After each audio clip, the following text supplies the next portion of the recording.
Welcome to the Truth Over Comfort show. Today's returning guest is Dave Decamp of antiwar.com. He's here today to talk about some of the developments you may not have heard about due to the ongoing conflict with Israel. Some developments with obviously Russia and Ukraine, which I'm sure you have heard about, but also what's going on with North Korea, South Korea, China, and more kind of Southeast Asia. It's great to have you again, Dave. How are you doing? I'm good. Thanks for having me back. And we were just discussing before the show, but everyone should check out your interview you did on the Christians in Palestine. It was really great to hear, and a different angle maybe people didn't know.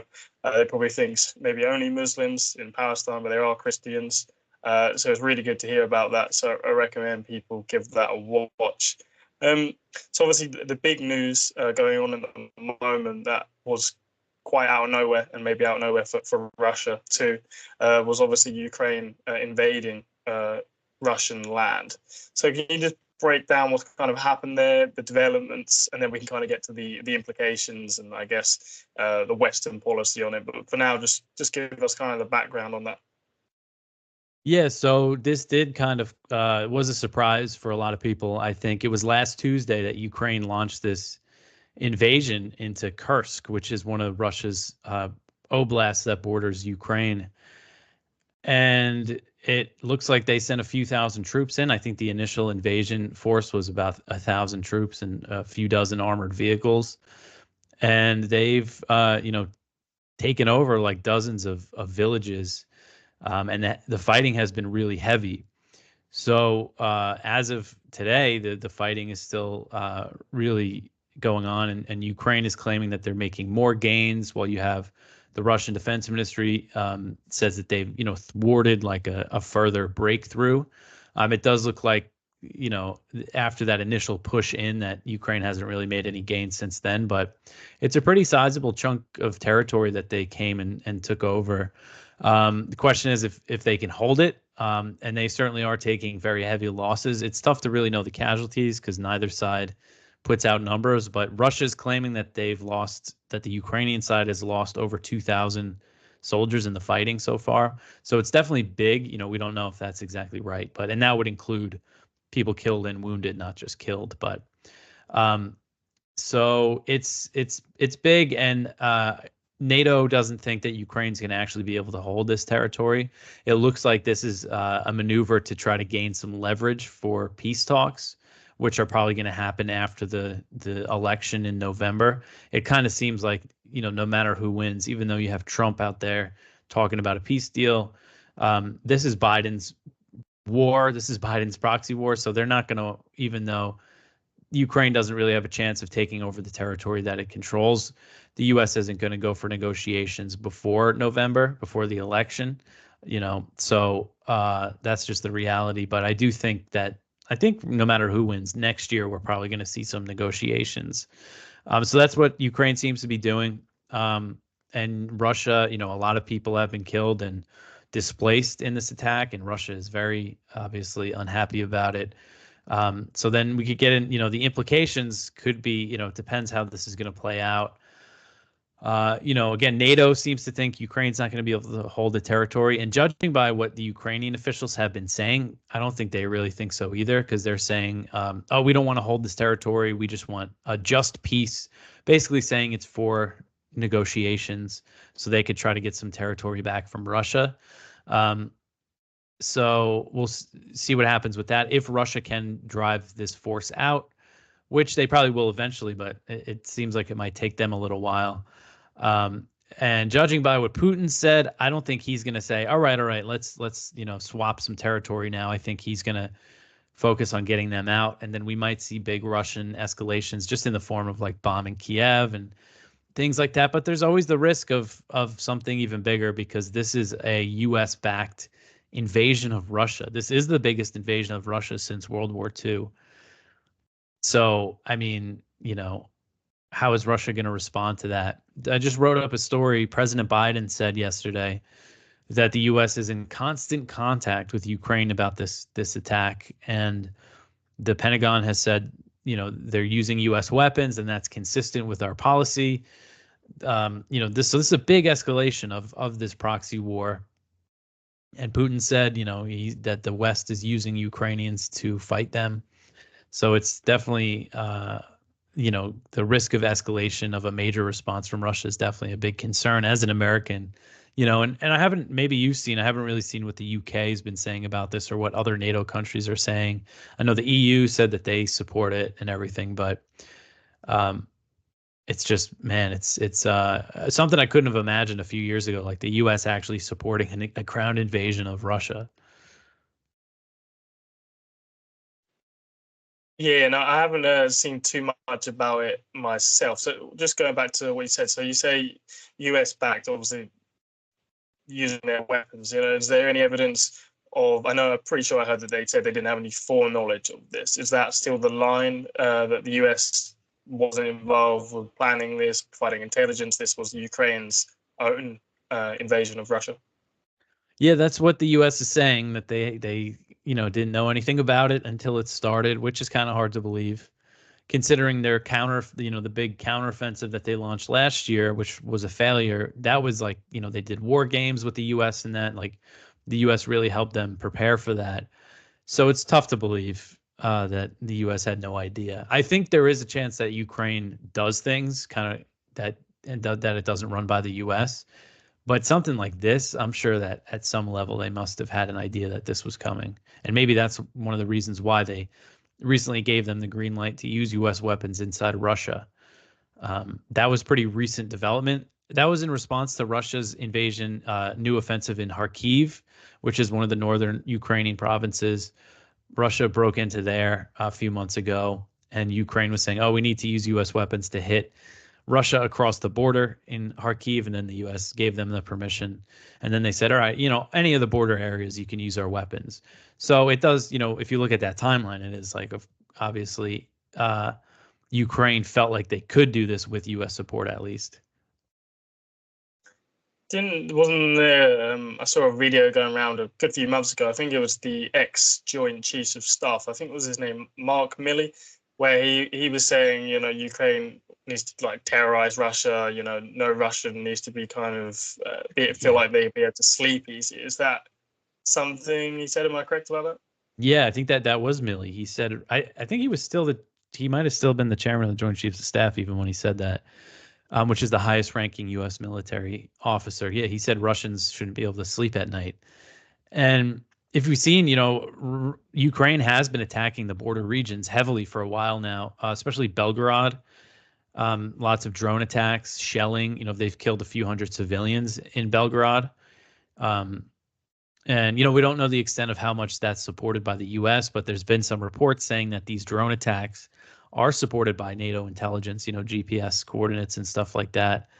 So, yeah, I mean, it's really, and the CIA helped build up these Ukrainian intelligence services that have carried out assassinations inside Russia and things like that. So the U.S., I think, is very involved in all these attacks that have been happening in Russia.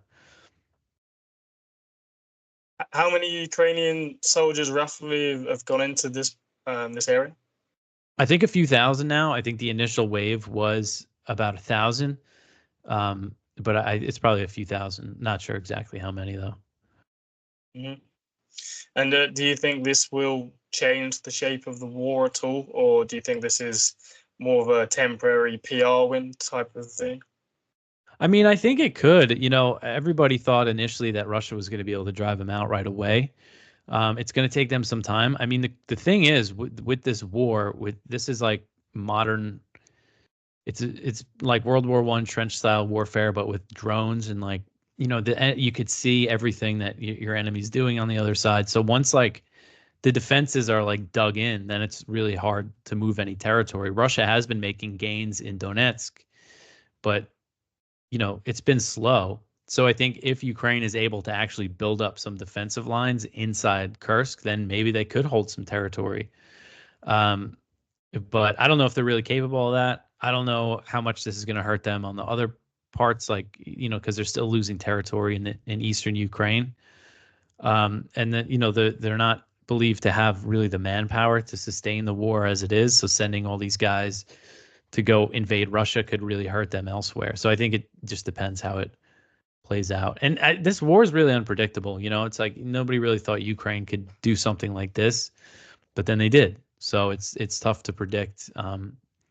And again, a lot of people expected them to just be slaughtered, and that would be that. But it's been over a week now, and you could see Russia's not having an easy time of it.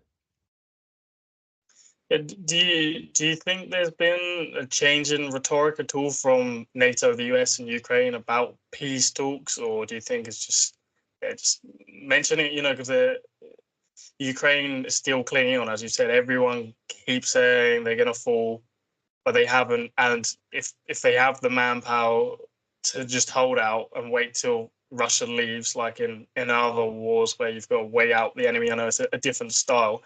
You know, has there been a change in rhetoric where we think there is going to be a peace agreement, or is it just kind of empty rhetoric just to kind of look like they're going for peace? Because weapon shipments keep getting sent. F-16s have just arrived, and it's like the rhetoric versus that you can say they're sending them what they need for now, but they've just sent F-16s and things, which is a big change and a big kind of escalation from if we was talking about the start of the war. So what are your thoughts on that? Does it seem like they're going to keep this going, or is there a real chance of peace talks?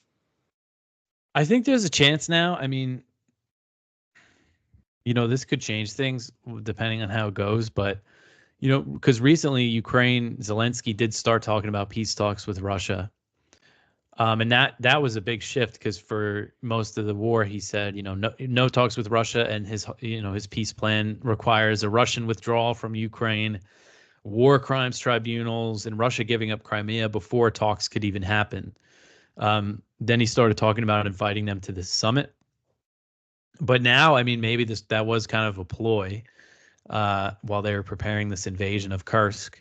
But I think, I just saw a report today. I forget where it was, maybe Wall Street Journal or something like that, saying that peace talks are expected to happen whether or not Trump wins, because Trump and his vice presidential pick, JD Vance, really Vance. I mean, he's hawkish on a lot of other, in a lot of other ways, but since he came into the Senate about a year and a half ago, he has made Ukraine kind of one of his things, and, says some pretty good stuff about it. And he's, said that he wants a deal where they freeze the lines, and, Ukraine agrees to some sort of neutrality. And, so seems like he's willing to pursue something diplomatic. At the same time, it really depends who Trump puts in his cabinet if he's elected, because the vice president doesn't really have too much influence.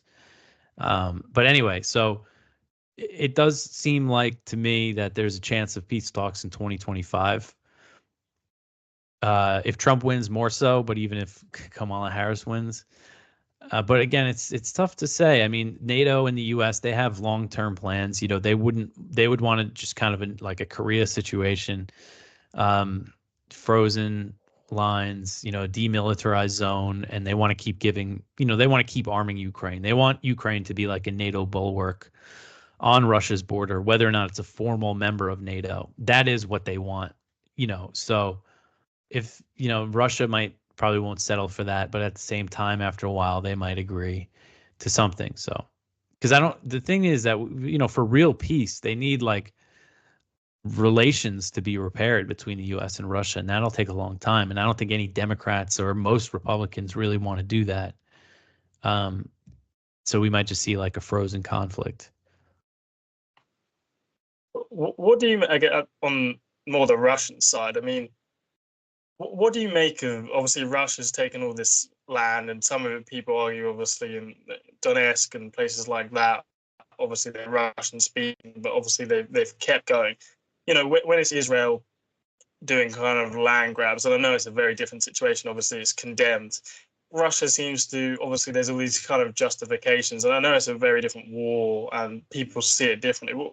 What do you make of Russia, say they do freeze the lines, keeping this land and not giving it back? Do you see that as something that should obviously be condemned, or how do you I know lots of people see this war different ways, as obviously Russia defending itself against NATO creeping up on its border and using Ukraine, then Ukraine has been caught in the middle, and I feel bad for them as well because they're so reliant on our weapons that they have to ask us how they can use them. In a normal war, they maybe would have just gone into Russia earlier and make them pay. But there's all these rules, and Ukraine has been caught in the middle, especially obviously the people. So for Russia to keep all of that land, it is still a bit kind of sketchy. So we condemn Israel. It's a different situation. I know. What do you make of Russia if it did keep this land? Well, I mean, the thing about Russia is that they have, they're the largest nuclear armed power in the world. And the fact is that this war didn't have to happen. The U.S. and NATO, played their role in provoking it. And my view as an American is to oppose that intervention. At the same time, I think Putin made a mistake invading. I know a lot of people who say, oh, he had no other choice. But, if you look at the situation right now, I mean, it's such a disaster. Especially now with for the Russians living in the border regions. I think there's plenty of options before invasion. I think if you just went into Donetsk, if you just went into like the Donbass, like where the separatists were, and forced negotiations, I think that could have been a strategy. Because Crimea, I see no problem with that remaining Russia. The people that live in Crimea want to be part of Russia. That's been very clear since Russia annexed the territory in 2014. In Donetsk and Luhansk, you have most of the people there, kind of same thing. At the same time, a lot have been killed now, so it's tough to know, and displaced what they really want. But I think a solution that ends with Russia having these Donetsk and Luhansk republics being part of Russia and Crimea being part of Russia would have been totally fine. But now that's kind of gone out the window, I think. I think the chance for that is just gone, that Russia wants the territory now that they have. They see it as kind of a buffer zone, I think. So, I mean, it's just like there were so many opportunities for peace before this. I mean, the deal that was on the table in the beginning of the war would have been a Russian withdrawal. And actually, they would have settled the issue of Donetsk and Luhansk like later on was kind of the deal. Because it's just like it could be much worse than it is now. So like making a deal, freezing the lines, I think is just what's got to happen. I mean, people got to stop being killed. And it is kind of different. Israel and Palestine is, the Israelis have had the Palestinians under military occupation for decades and decades. And it's an ethno state. It's like even though there is ethnic divide, obviously that's a big part of what's happening with Russia and Ukraine. And that was really started by the Ukrainian nationalists like years ago.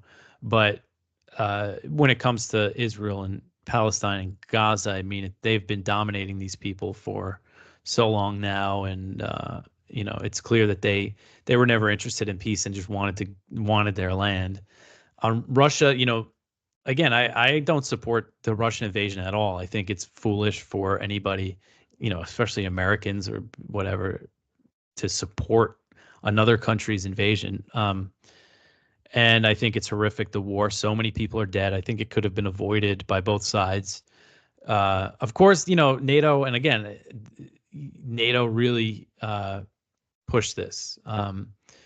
There's, the opposition to Putin inside Russia is not that he, mostly is that he waited too long to do this, that, they think he should have really gone in 2014.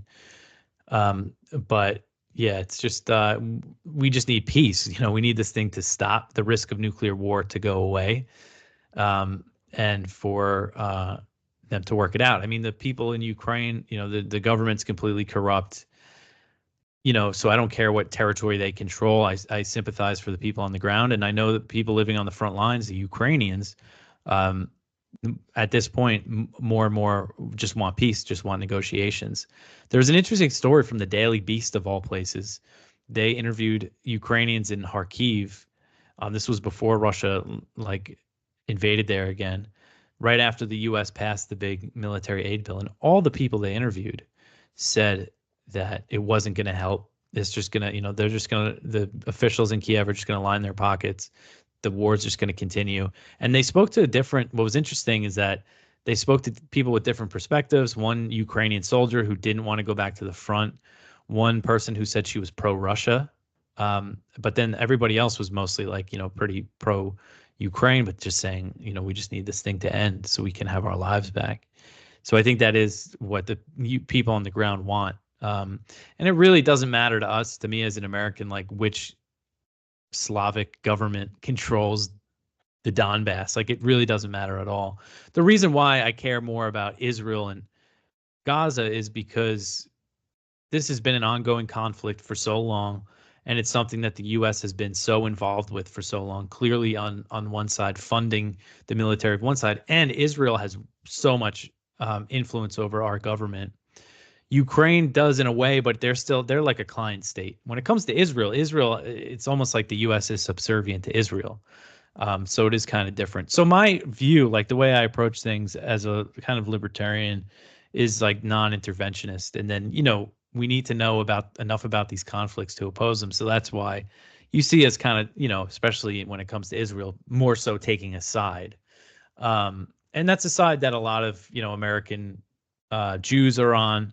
There's a lot of anti-Zionist Jews and everything. So just more and more people, I think, are waking up to the evil of the Israeli government. But yeah, that was kind of a long answer. No. It is very different conflicts. It's just I do think Russia gets away with it a bit too much, and I completely agree with the line of thinking of the US and NATO provoking Russia constantly. The warnings Putin gave in 2008, the current CIA director saying when he was the ambassador to Russia that Putin's red line is Georgia and Ukraine, and all joining NATO, and all the warnings. And this is obviously clearly a proxy war. And the start of the peace deal got quashed by the UK and US calling to Naftali Bennett, the Israeli prime minister at the time, in the mediation negotiations. But I do think Russia does get away with it. People almost like they had no choice because of everything we did wrong to invade, where I would disagree with that. And no, I just pose it as an interesting question because they may end up with a lot of this land, as Lindsey Graham said, as motivation for Trump to support Ukraine was all the mineral wealth, the trillions of dollars of mineral wealth that Russia's now got. And he says that's why we need, Trump could be pushed to back Ukraine to win that back. And it's like, yeah, but Ukraine had that before and they was our allies. So like, if this never happened, that mineral wealth you could have exploited, then, now you're winning it back. But just to move on. So I'm not sure how much you follow this, so feel free to, give as much as you can, or we can move on to another part of kind of Asian kind of conflict. So Russia's kind of relationship with North Korea is growing, and there was some recent tensions with South Korea and the US with this. So did you kind of follow this story? Are you able to kind of just lay it out to people and just discuss this kind of new alliance that is becoming stronger with Russia and North Korea, and how that affects what's already going on with South Korea, North Korea, and the US? Yeah, I mean, I haven't followed it super closely. I know that they signed all these deals, and Putin and Kim Jong-un were hanging out recently, and this is kind of following a pattern that we've seen, especially in the last few years, especially since Russia invaded Ukraine, of these countries that are under very heavy U.S. sanctions, kind of moving closer together. I think more support from Russia might, make North Korea kind of less likely to want to go to the negotiating table with South Korea and the U.S., especially if they get help with trade and things like that. But at the same time, it might not affect it too much, because I think if there was a genuine push from the U.S. and South Korean side, that they would probably be receptive to it. But when it comes, I mean, there's these reports of Russia using North Korean missiles or something in Ukraine. I think this is just, again, another reflection of kind of the lines that are being drawn between the different sides, and Russia, Iran, North Korea, China, kind of increasing and making it harder for the U.S. to just use sanctions, because this is obviously, a reaction to that, and kind of a natural consequence of trying to sanction everybody is that these alternative like markets are going to be built between countries. Yeah, no, it definitely follows a pattern of the US pushing all these countries together, creating a separate financial system with BRICS, and obviously, you see the clip of Biden in 1997 talk at the Atlantic Council talking about NATO expansion and saying the only thing that would really piss off the Russians is the Baltic states were admitted to NATO. And he's like, well, what are they going to do? Be friends with China and Iran? It's like, well, yeah, exactly that. Yeah. And also North Korea and a bunch of other countries, South Africa, South American countries, Venezuela, created this whole block, this new axis of evil that's developing. It's completely the US just created it, artificially pushed countries who had tensions with each other together, and then a block also forming on this side with kind of South Korea, Japan, Australia, obviously.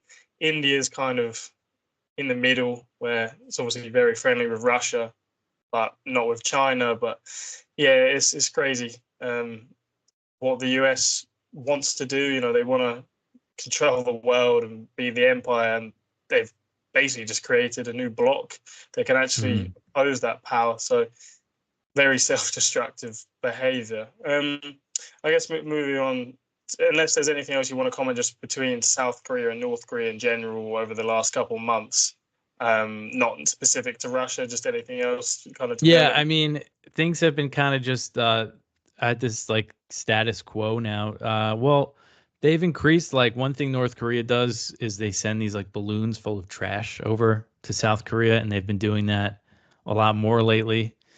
And they've deployed more like artillery and stuff near the border. And now the U.S. and South Korea have these big war games planned this summer. And so this is kind of the spiral of escalation that they've been stuck in. Is it's big war games from the U.S. and South Korea. North Korea launches some missiles. So this is something. I mean, there always is the risk of it turning into something, but it's also one of those things that's just been going on for so long. I mean, tensions were cooled for a while after Trump talked with Kim until about 2022 when things started really ramping up again. One thing that happened, President Yoon came in promising to take a hard line on North Korea. And then this year they had the legislative elections, and the opposition like crushed his party. So that might show that the people of South Korea are not into these tensions.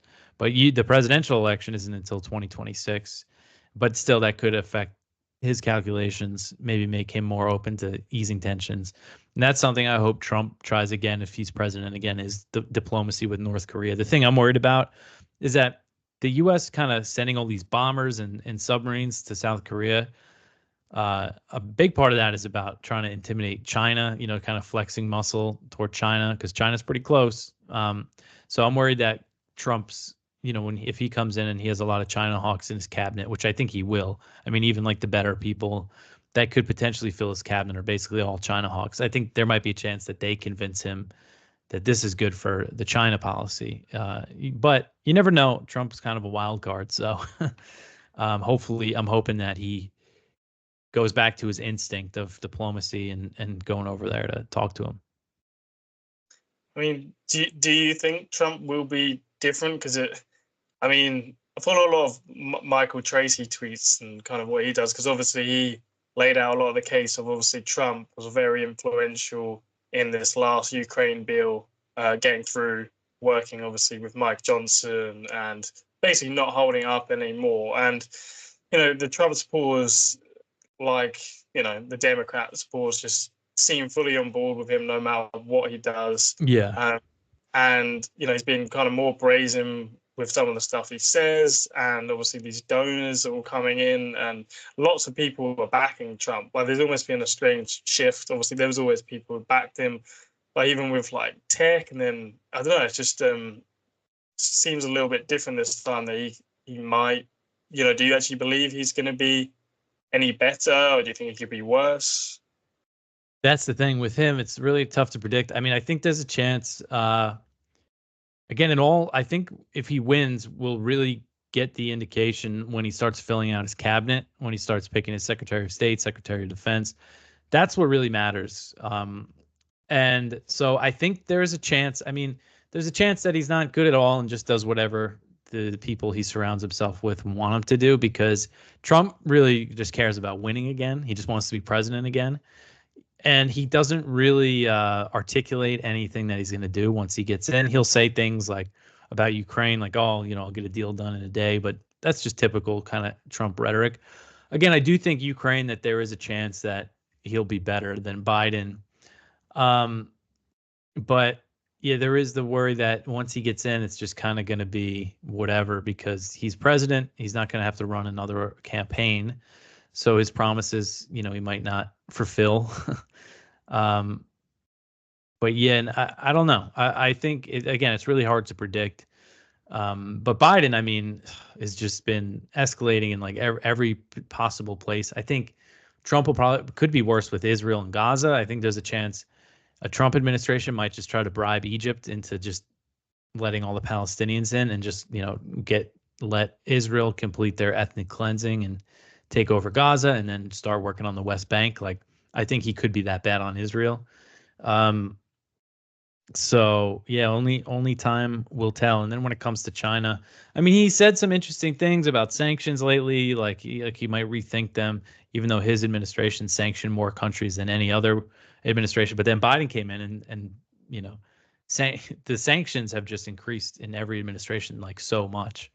But it's just really hard to know.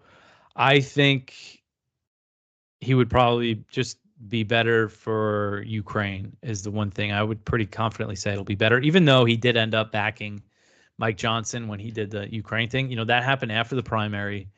I think that was part of the reason why he just wanted to be good with the Speaker of the House. I think he just wanted kind of some establishment Republican support. I think that was kind of the strategy there. But we'll see. I mean, he was the one to first send Ukraine missiles. He's the one, he's always like threatening, kind of whenever they actually ask him, like, what are you going to do about Ukraine? He just starts saying, oh, it never would have happened if I was still president. So, it's really tough to say what's actually going to happen. Yeah, he's always very elusive, never really talks too much about it. But I mean, you have Viktor Orban in Hungary saying, oh, he's seen Trump's peace plan and Trump's going to bring peace back and all that sort of stuff. I mean, Trump's definitely not going to be any better, and probably it's going to be worse on Iran. Recently, some of the stuff he's been saying since assassination, and that's obviously very tied into Israel. And there was that article. Obviously, Sheldon Alderson was one of his biggest backers. Now his wife was obviously taken, and there was that article. I think it was in Israeli media about the campaign funds are basically 100 million if you annex, let Israel annex the West Bank and things like that. Mm-hmm. So whether that will come to fruition, I'm not sure. But he's definitely, I mean, he was pretty bad on Iran before. Obviously, pulled out the nuclear agreement and then assassinated Soleimani, and there was all the memes before, obviously COVID with World War III with Iran. So do you think he'd be probably worse on that with Vance as well as yeah. Yeah, I mean, I think so, but it's also like what Biden's been doing. I mean, he's been about just as bad on Iran. Like right now, defending Israel from like giving Israel all the support, even as they're escalating and risking like a full blown war with Iran. I mean, it's hard to imagine it being much worse than it is now, unless they go for like direct attacks on Iran. I think there's a chance that, like, say they came in right now and kind of the situation was still the same. That maybe. I mean, Trump always brags about killing Soleimani in 2020, even though that Iran fired missiles at a U.S. base in response, and it brought the U.S. and Iran to the brink of war. He's still calling that like a victory. And J.D. Vance was bragging about that and saying you got to hit Iran hard if you're going to hit them. So, I think maybe there is a chance that if they were in right now and some of Iran's allies killed some American troops in Iraq and Syria or something, that we might see them bomb Iran directly. So yeah, it's definitely I just wish there was like a really good, an actual like anti-war option, but unfortunately there's not. just before we get to China, just because you mentioned there, but what I mean, it's been a few days or a week now, obviously since Israel assassinated the Hamas leader in Tehran. So, what do you think Iran's response is going to be? How do you think it's going to compare to last time? Where do you see this going? Obviously, there was UK, US, Germany, and France all said to Iran, don't escalate, but didn't really mention anything about Israel. Keir Starmer even did a phone call with Iran. The US is sending military assets there. So did the UK. France went to Jordan. What do you think Iran's response is going to be? And do you think it's going to be worse than last time? Are we closer to regional war than ever during this conflict? Or what are your thoughts, basically? I think like right in the aftermath of Israel killing Haniyeh in Tehran, it's felt like we were closer to like full blown regional war than ever. Now it's been a little while. It does seem like Iran is trying to give the ceasefire negotiations some time here. But I think Israel still, Netanyahu is still going to try to do what he can to make sure a ceasefire deal doesn't happen. I would think that's part of the reason why he killed Hamas's political leader. So, you know, it's tough to say. Again, at first I thought, okay, we might see Iran because they also killed a top Hezbollah commander in Beirut, like the same day, like a few hours before they killed Haniyeh in Tehran. So at first I thought, okay, Iran, Hezbollah, the Shia militias in Iraq and Syria, and the Houthis are all going to attack Israel, and it's going to be huge. I still think that's possible, depending on what Israel does in the next few days, in the next few weeks. But now I'm kind of leaning more toward like what we saw in April. Iran basically choreographed exactly what it was going to do. It told countries in the region 72 hours ahead of the attack, and it gave the U.S. plenty of time to prepare for it. So I think that's kind of what I'm leaning more toward now. Unless if there is a ceasefire deal and it's actually implemented, I think they might just back. I think there's a chance they might back down because I don't think they would want to get in the way of that. They might do something more symbolic, like less so than April. So, I mean, that's always the key here when we talk about these regional escalations in Yemen, Iraq, Syria, U.S. troops getting attacked in Iraq and Syria, all the shipping getting attacked by Yemen. Like, if there was a ceasefire in Gaza, this would all end. Now there's all other sorts of conflicts going on in Syria. ISIS has been ramping up its attacks. They're kind of benefiting from all this instability. There's Syrian Arab tribes fighting against the U.S.-backed Kurds in Syria. The U.S. is involved in that. It's just everything. There is other things going on, but the ceasefire in Gaza would, I think, ease tensions with Iran. The only thing is you've also had Israeli officials say that if there's a ceasefire in Gaza, then we're going to escalate in Lebanon. So maybe that wouldn't be really cool everything down. But if there was a ceasefire and no escalation in Lebanon, I think it would really, stop all of this. But the U.S. just approved a $20 billion weapon sale for Israel, so they're not actually working for it. Yeah, I mean, through the war, it has seemed like the US and Iran haven't actually really wanted a war. Like there does, from the outside, it does seem like that, and they've had plenty of opportunities to use things that have happened. So it does seem like that. But then the US also sends all this stuff to Israel, and then say we're back Israel, but they probably need to say that to maybe calm Iran down. But I don't know. And with obviously the ceasefire, obviously there's been lots of articles recently about military officials in Israel saying Netanyahu is the one in the way of a peace agreement. They're saying, we can't defeat Hamas militarily, and it's Netanyahu who's kind of standing in the way, which was interesting to come out what people obviously suspected. Moving on to China. So obviously it's got a little bit quiet, I guess, on that front because Israel and now Ukraine. What kind of been the developments with China, Philippines, things going on there, and obviously the US, everything there, and AUKUS, anything like that?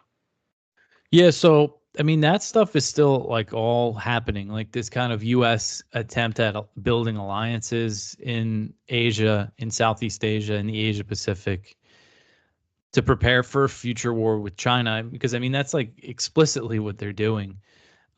So all that's still happening. The U.S. recently hosted, well, actually, Blinken and Austin, the Secretary of Defense and Secretary of State, recently just did a little tour of Asia.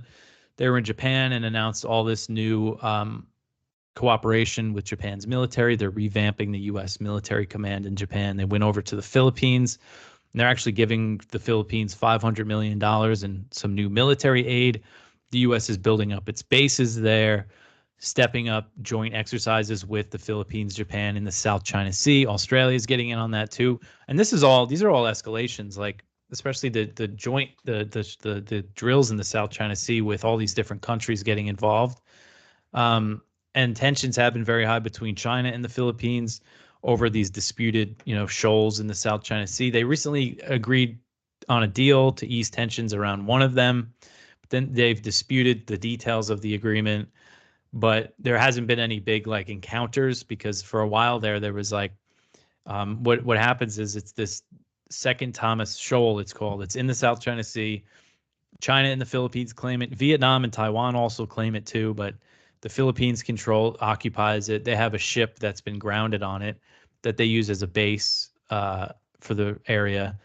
And China usually blocks their boats when they try to resupply it. And there's a few times like there's collisions. China shot some water cannons at them. In one instance, like a Philippine sailor lost his thumb and got hurt. And these might sound like minor incidents, but you have the U.S. backing the Philippines and saying that the U.S.-Philippine Mutual Defense Treaty, which commits the U.S. to defending the Philippines, applies to these boats in the South China Sea.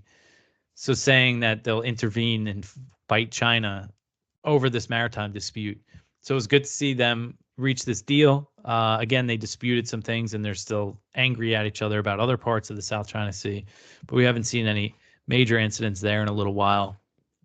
But China is still doing a lot of drills in the area around Taiwan.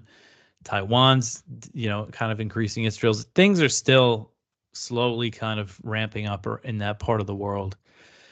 And we just had the chairman of the Joint Chiefs of Staff, General Brown, say that he thinks the U.S. could beat China in a war, which, I mean, it's just like, you think about what he's saying there.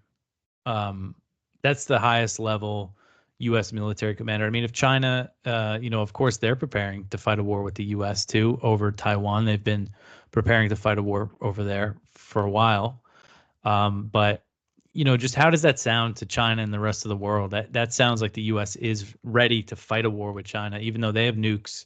They don't have as many as Russia, but they have enough that if it turned into a nuclear war, that's it. That's the end of the world. So it's, very concerning that this is what they're preparing for.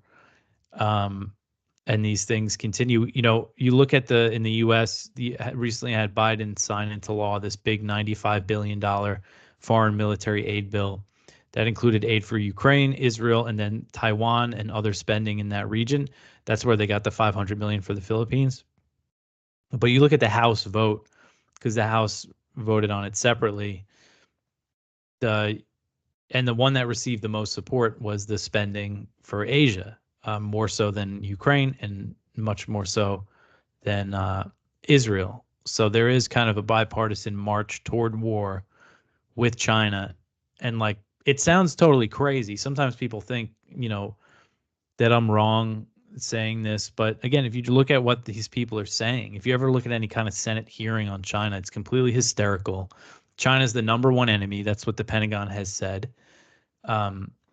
We actually saw, like, when Biden first came in, his rhetoric on China was like really over the top, saying that we're in a competition with them to win the 21st century, saying that he's going to defend defend Taiwan if China invades. They kind of cooled down on the rhetoric, but all the policies are still being enacted. Yeah, I mean, a lot of people have been swayed, obviously, with Taiwan and the people there, but the one with the Philippines, like, I don't know how you can get people on board with that, really, over Yeah, that. I mean, most people go on.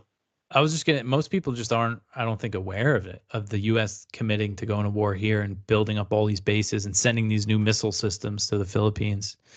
So And Taiwan, yeah, Americans have a soft spot for Taiwan, but what they should realize is that, people always they always go to the poll numbers of like how many of them want to join China, which is very small, but also how many want to declare independence. That's also very small. The majority, the polls always show like somewhere around 80% want the status quo. They don't want, they want to keep things as they are. And what the U.S. is doing is not the status quo when it comes to giving Taiwan all this new support. Yeah, and just before we finish up, just on the alliances. So you've got obviously the Quad with India, Japan, Australia, and the US, and then obviously you've got AUKUS, the UK, US, Australia, and there's some talk of maybe getting some other countries involved in that too. Obviously, you've got the Philippines, Japan, India, Australia, who are in this together with the US in the region.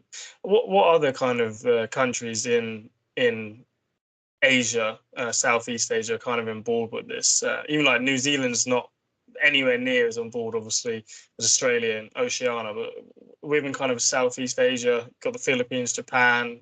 Who else is kind of really on board with this coming Cold War or Yeah. Cold War now with China? Well, that's the thing, is that most of them are not on board with it. Indonesia is a big one. They have a huge population. And they don't have an interest. They don't want to pick a side. It's clear that's what the U.S. wants them to pick a side. China wants them to start picking sides now.